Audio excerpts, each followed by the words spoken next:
गण का मतलब होता है कि जैसे 3 वर्णों का जो पैटर्न है, लघु और गुरु का मात्रा हमने समझ लिया है ना जी। लघु और गुरु के मात्रा को अब हम इसमें बैठाएंगे। जब मस्त्री गुरु 3 जिसमें गुरु हो उसको मगण कहते हैं। अब हम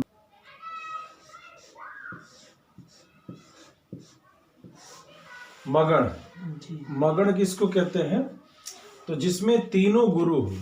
तो गुरु को जैसे संगीत में हम लोग एक निशान देते हैं, उस तरीके से इसमें भी एक निशान है गुरु का एस, खंडाकार। ठीक है। मगण जो है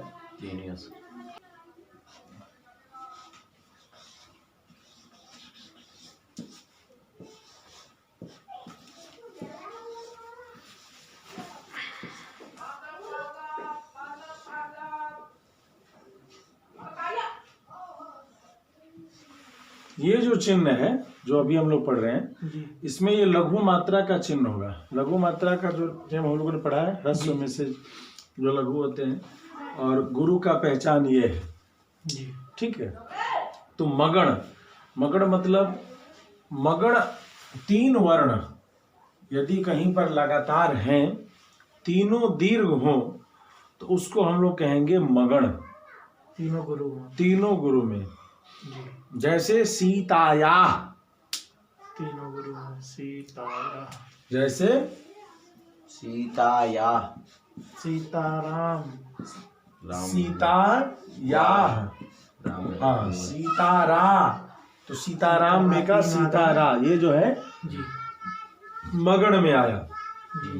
ठीक है, बात समझ में आ गई? तीनों गुरु होने पर जो है उसको हम लोग क्या कहेंगे? मगण कहेंगे। मगण जी। फिर इसमें कहता है त्रिलघुश्च नकारो। नगण किसको कहते हैं? गण। त्रिलघुश्च नकारो, तीनों लघु हो तो इसको नगण कहते हैं। जैसे अमन, रमण, भरत, लक्ष्मण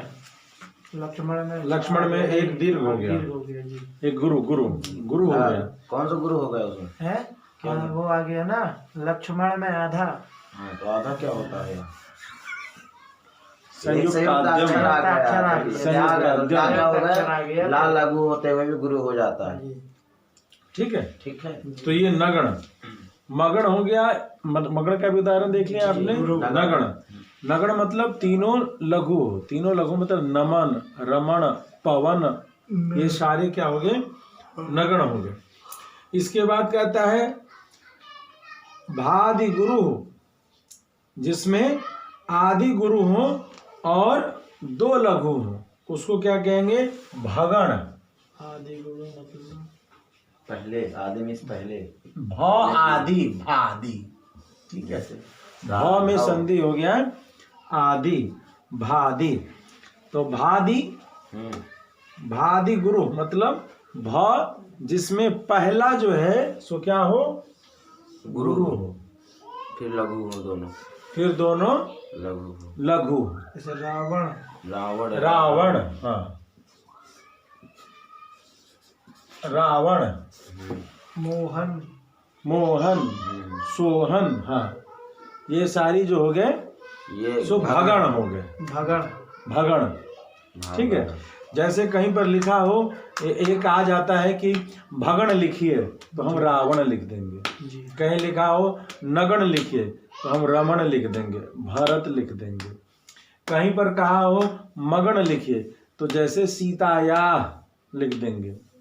तो ओनली मतलब जैसे कि एक लघु गुरु आए और दोनों मतलब लघु आए, तब ये भगण होगा, तभी भगण उसको कहेंगे। उसके आगे कोई मतलब लघु लग जाएगा तो फिर नहीं कहलाएगा। उससे हमको मतलब नहीं, हमको 3 लगातार तीन लगातार जहां होंगे, किसी श्लोक में किसी श्लोक में 3 अक्षर एकदम गुरु है, हाँ तो कुछ और मान लो उसके आगे लघु अक्षर आ गए शब्द, तो 3 जो है तो मगड़ ही कहलाएगा ना। मगड़ नहीं, हमें जो पैटर्न बताया जाएगा, जी जी, पैटर्न बताया जाएगा छंदों के पहचान में जी, तो जिसमें लगातार 3 गुरु जहाँ दिखाई देंगे वो मगड़ कहलाएगा। जैसे जहाँ वो हम मगण कहेंगे, फिर मगण के बाद नगण, नगण के बाद भगण हम लोग देख रहे हैं, तो उनके लक्षण है। जैसे कहीं लिखा हो कि इस छंद में नगण होगा, फिर भगण होगा, फिर मगण होगा, तो उसमें वहाँ पहले 3 लघु होंगे, फिर 3 वर्ण जो है सो अब इस तरीके से, 3 इस तरीके से। ये काम इनाम है ना, ये तीनों काम इनाम, ये क्या हो गया, ये गुरु हो गए, तीनों गुरु हैं, तो ये मगण हो गया। ठीक है, तो ये छंदों में इस तरीके से यति के आधार से भी छंद की व्याख्या की जाती है और गण के आधार से भी छंदों की व्याख्या की जाती है। तो गण कितने हैं, गण है 8। गण कितने हैं, 8 गण है 8। तो भगण हो गया, भगण समझ में आया जी। अब हम लोग और छंद देखें, पुनः आदि लघु यह, जिसमें आदि लघु हो, पुनः आदि लघु यह, उसको क्या कहते हैं, यगण।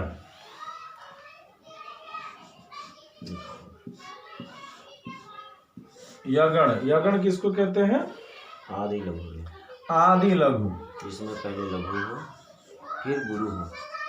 क्या लघु, पिशाचा, पिशाचा, पिशाचा।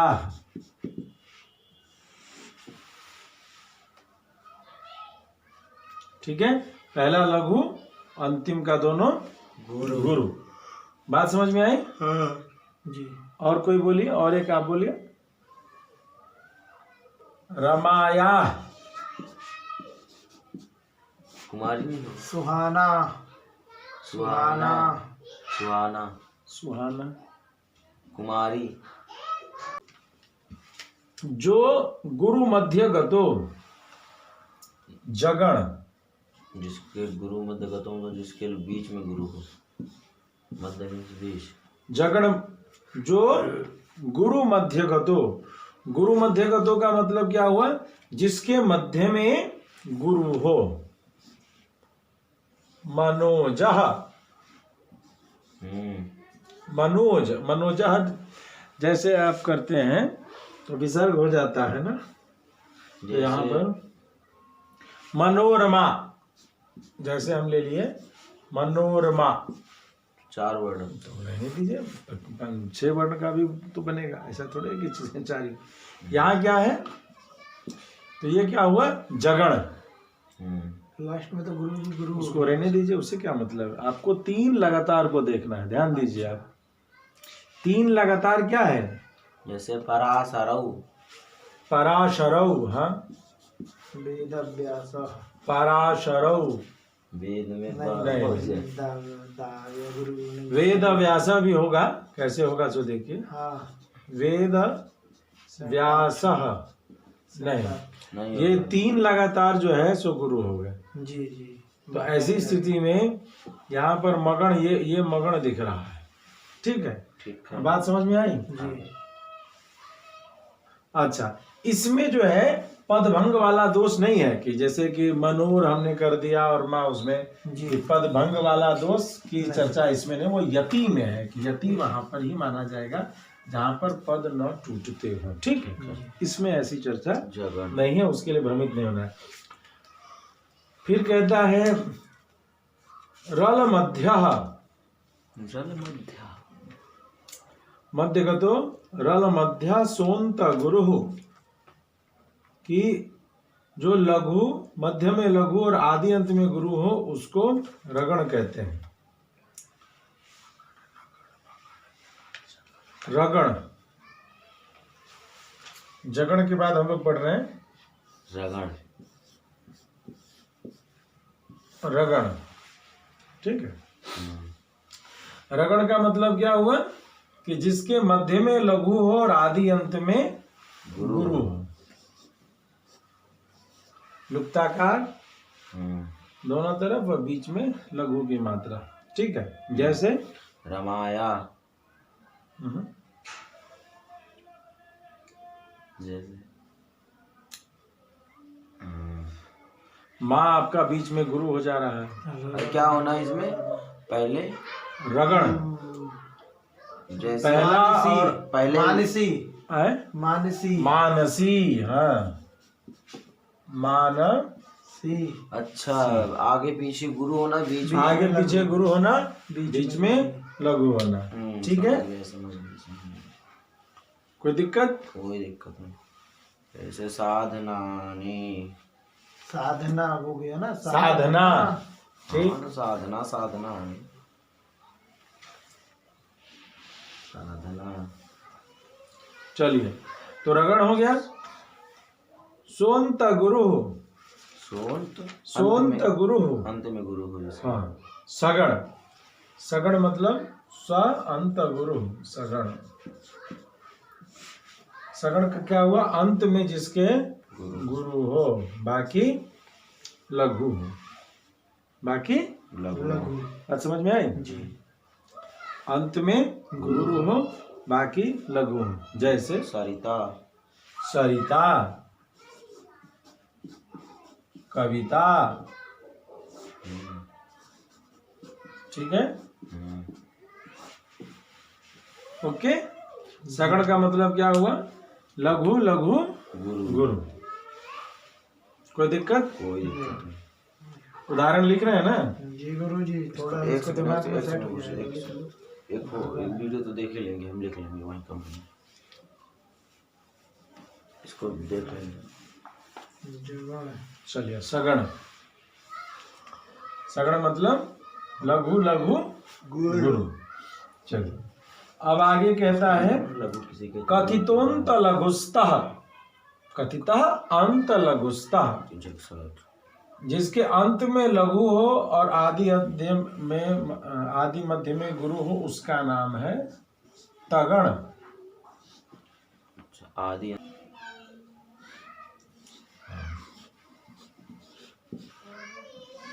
तगण, तगण मतलब जिसके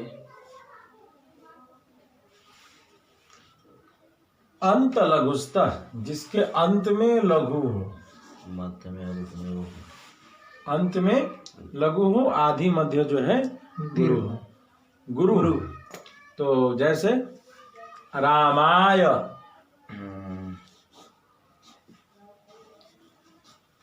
आप करते हैं ना, रामाय रामभद्राय, तो रामाय जी, और सीताय, शत्रुघ्न, शत्रुघ्न। तो ऐसे तो समाधि ना, कहाँ?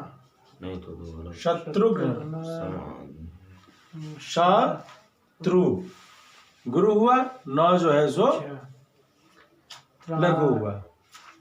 ठीक, संयुक्ताद्यम, संयुक्ताद्यम, ये संयुक्त अध्यम, तो ये आ गया यहाँ, तो ये हो गया त्रा, गुरु हो गया। ठीक, अब ये त्रा, री, त्र होने के कारण श हुआ, और आधा घ हो के होने के यहाँ त्रा कारण होगा तो वो भी उसके पहले वाला भी गुरु होगा। गुरु होगा, चूंकि त्र संयुक्ताक्षर है ना। जी, ठीक है, तो तगण संयुक्ताक्षर एक त्रा ही है केवल, और क्षत्रज्ञ। छावी, हाँ, अच्छा, जो छा छत्री का जहाँ होगा उसके आगे वाला भी गुरु हो जाएगा। जी, वही तो होगा गुरु। छात्रा और ज्ञा, छात्र। ठीक है, तो अब बात समझ में आई कि मगड़, फिर से एक बार हम लोग रिपीट कर लें। पहले ध्यान दीजिएगा, ये लघु का मात्रा है, ये गुरु का मात्रा है। मगड़ का तात्पर्य हुआ तीनों गुरु, नगड़ का तात्पर्य हुआ तीनों लघु, भगड़ का तात्पर्य हुआ पहला वाला आदि गुरु और बाकी लघु, लघु मध्य। यगड़ का मतलब हुआ पहला लघु और मध्य और अंत जो है गुरु। जगड़ का मतलब हुआ आदि और अंत लघु मध्य गुरु।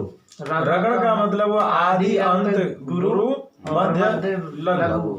सगण का मतलब हुआ आदि मध्य लघु और अंत गुरु। अंत गुरु। तगण का मतलब हुआ आदि मध्य गुरु और अंत लघु। ठीक जी। इसको याद करने के लिए एक बहुत ही सुंदर सूत्र आया है, जिसको उन्हीं के नाम को लेते हुए रचना की गई है। य मा ता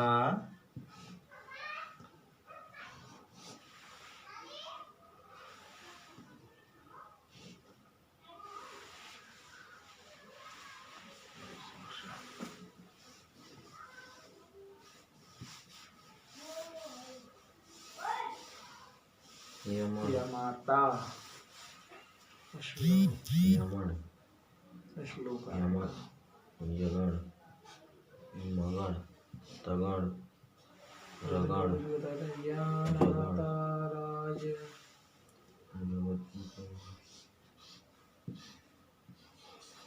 मगण भगण भान